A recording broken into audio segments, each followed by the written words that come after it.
Welcome back, everybody. It's your time to ed up on the EdUp Experience podcast, where we make education your business. We're making education your business here at InsightsEDU 2025 conference put on by Education Dynamics, talking all about the modern learner, how we market to, enroll the, and retain the modern student who continues to evolve. The characteristics, behaviors of the modern learner continue to evolve, and we need to know how to get in front of them.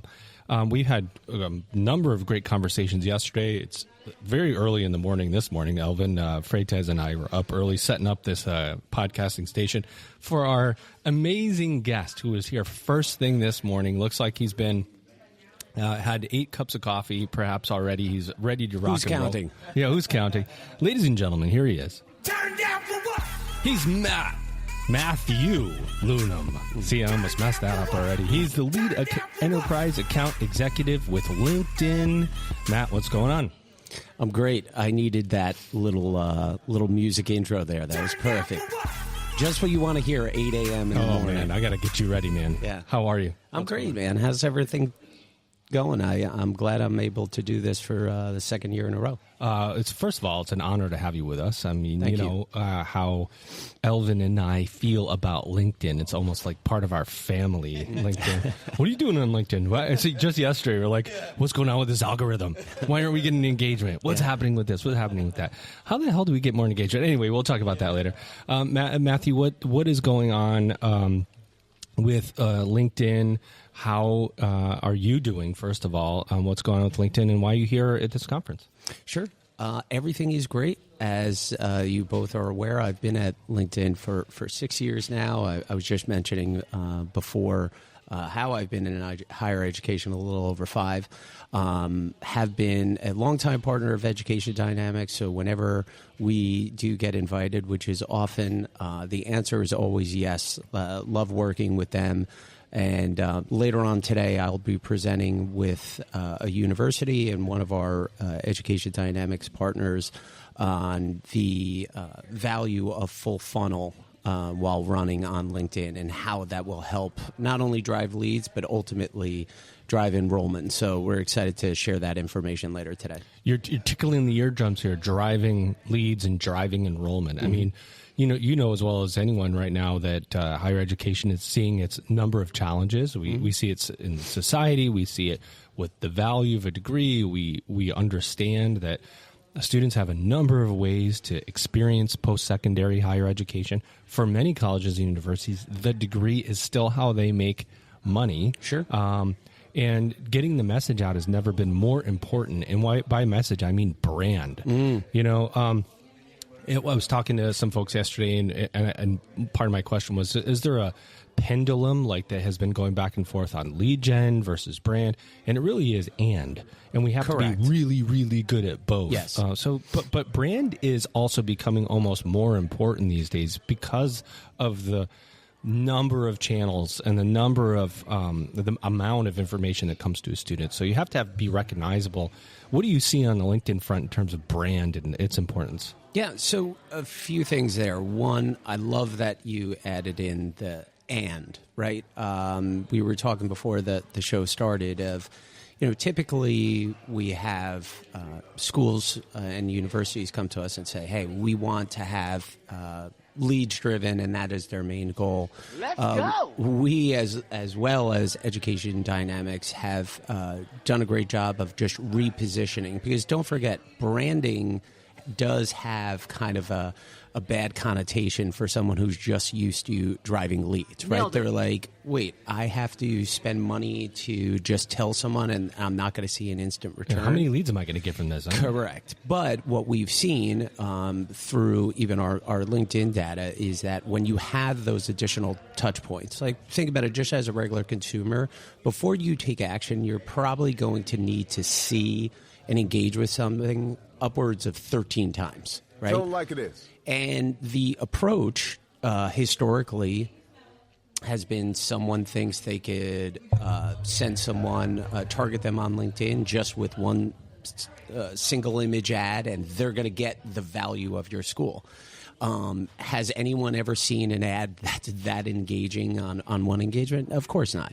So there's a little bit of, when you talk about the pendulum, the real focus should be, okay, we've gotten leads to work here.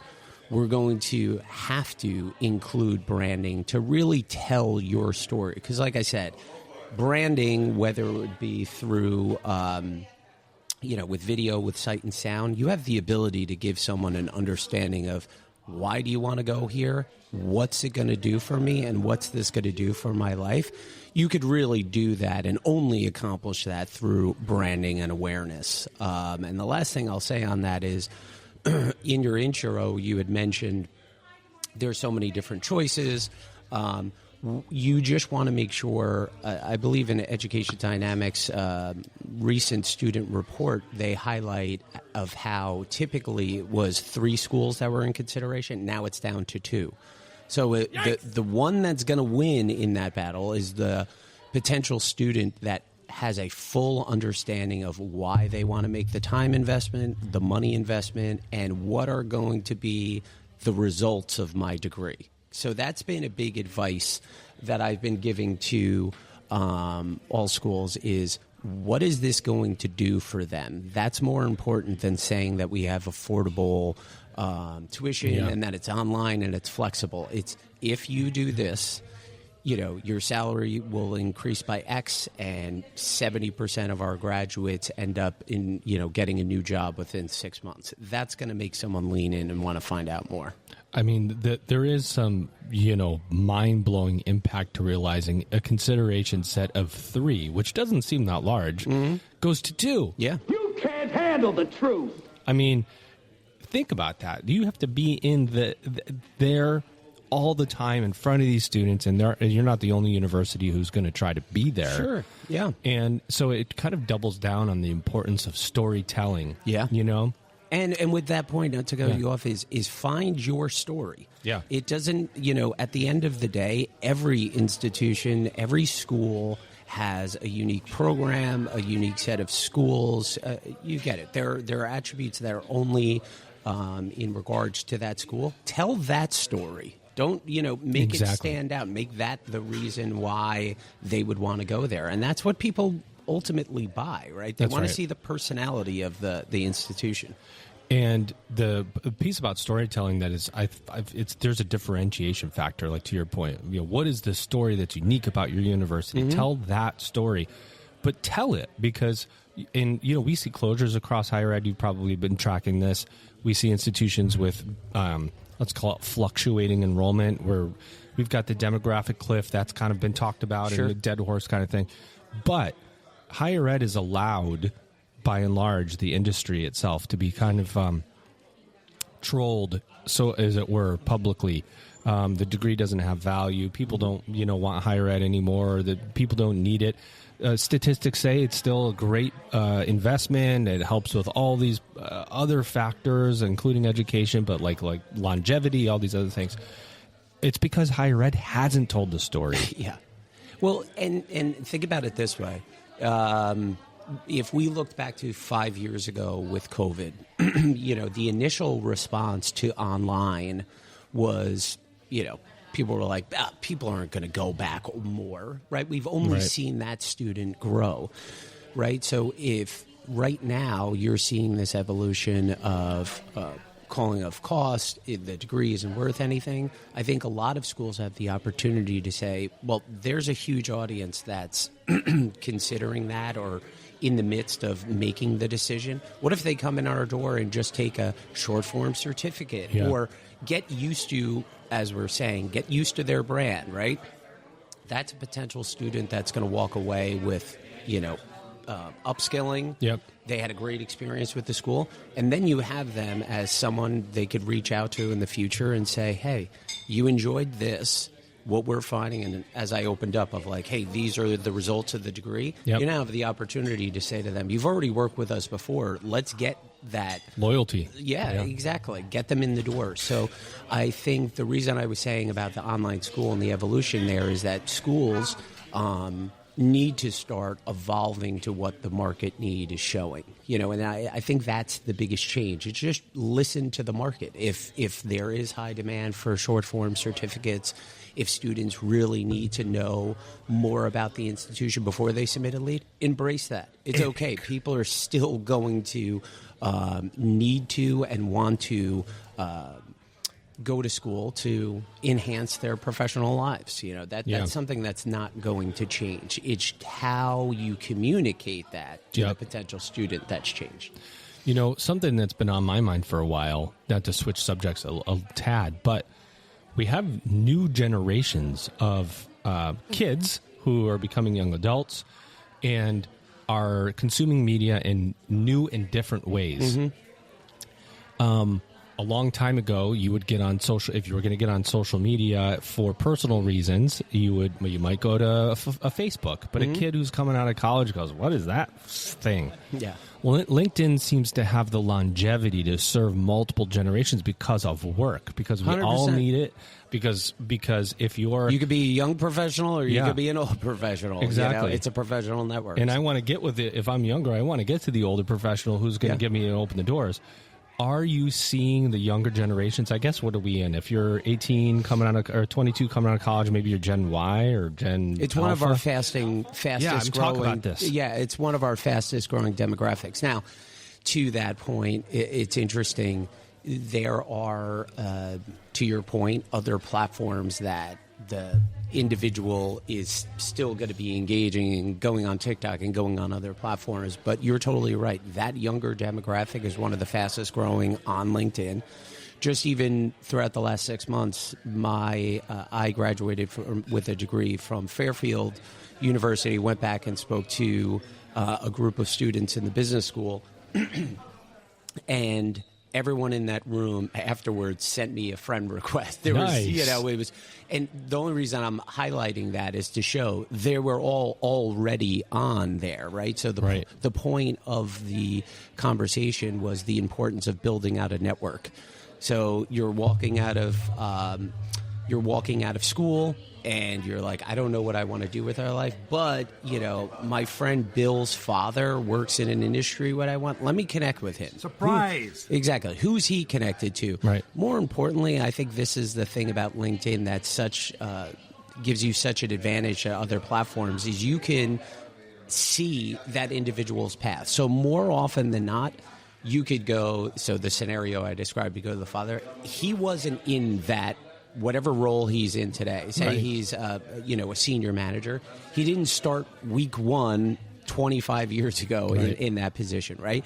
So what you're able to see is probably fluidity through industries, different roles, and you're also able to see, hey, was education a bridge between all of those? Because that's where I often say there's a great marriage between the LinkedIn platform and higher education is you're able to see, okay, this person worked for 3 to 5 years, then he went back and got his degree, and then he did this jump. You're able to see that in full form. So network building, and then ultimately seeing what did other professionals pass, what did they take to get there. So that makes it pretty compelling. That's why it's such a beautiful tool, LinkedIn. And the other part of this too, and I think these crazy thoughts all the time because I see you're in a safe place. I have so much information coming to me all the time, and I go, in this world of artificial intelligence, and LinkedIn isn't unlike any other company who's going to take advantage of artificial intelligence.